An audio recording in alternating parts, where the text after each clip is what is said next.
I want to switch to another program in the Big Ten, and that is the Michigan Wolverines. And it was an embarrassment for them on Saturday at home. Elements weren't good, but they just got embarrassed against Wisconsin. That was not a pretty effort at all. Wisconsin was able to do whatever they wanted in running the football, which was pretty impressive, over 300 yards rushing, and Michigan was not able to really match that effort and intensity.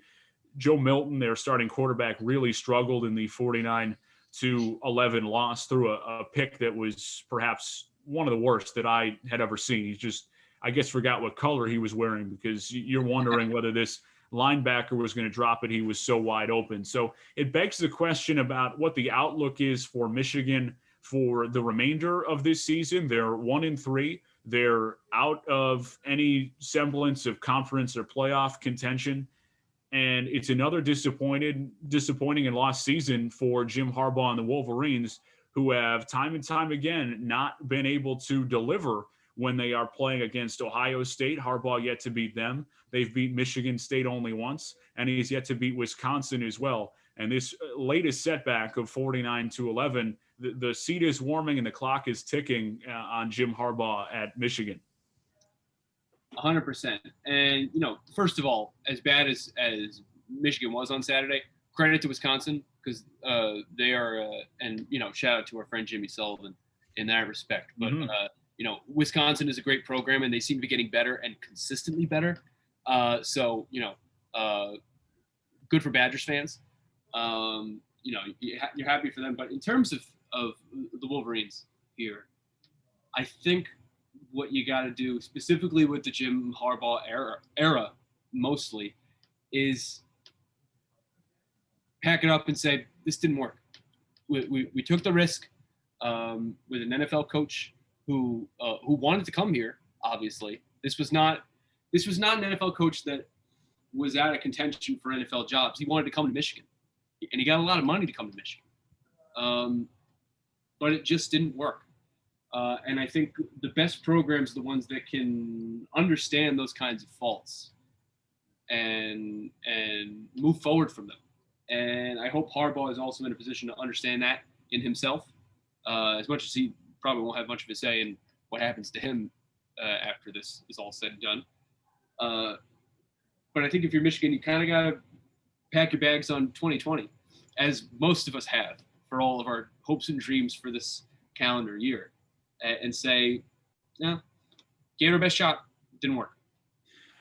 The frustrating thing to me is it seems like Michigan has already packed their bags based upon what I saw on Saturday. And there were a number of plays where it just seemed like Michigan wasn't interested in tackling.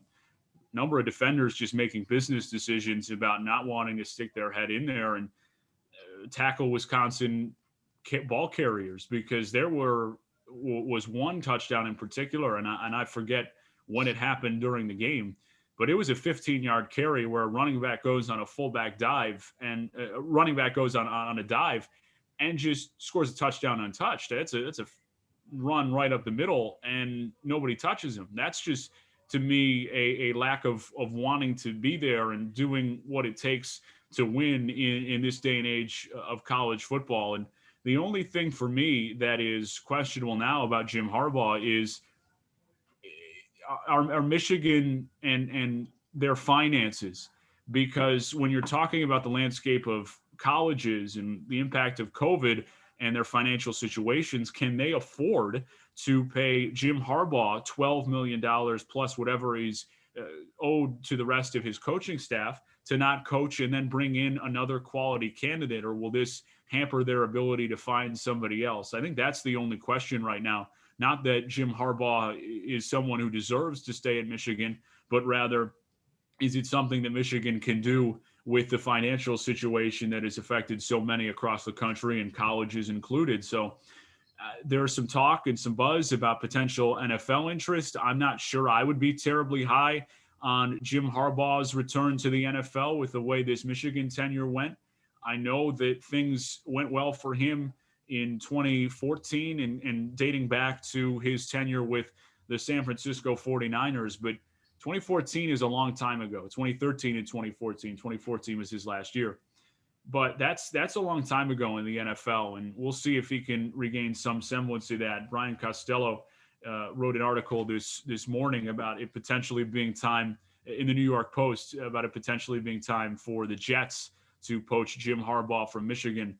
I suppose the Jets could do worse, but I'm telling you right now, if I'm a Jets fan or a Giants fan or any team with a head coaching vacancy, I'm not necessarily thrilled about the prospects of Jim Harbaugh coming in to try and turn my team around.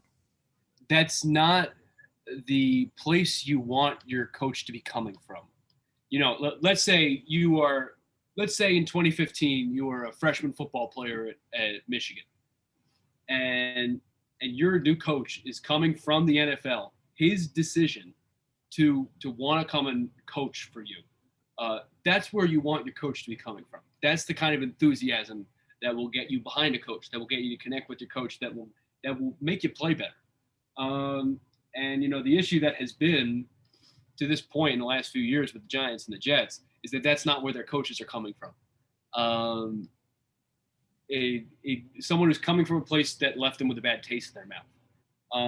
I don't think Harbaugh's done in terms of coaching in the NFL.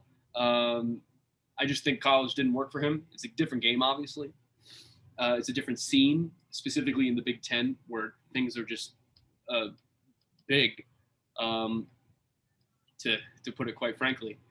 But I wouldn't count him out of the NFL. But you know, if I'm a Giants fan, I'm a Jets fan. I'm not hoping for it.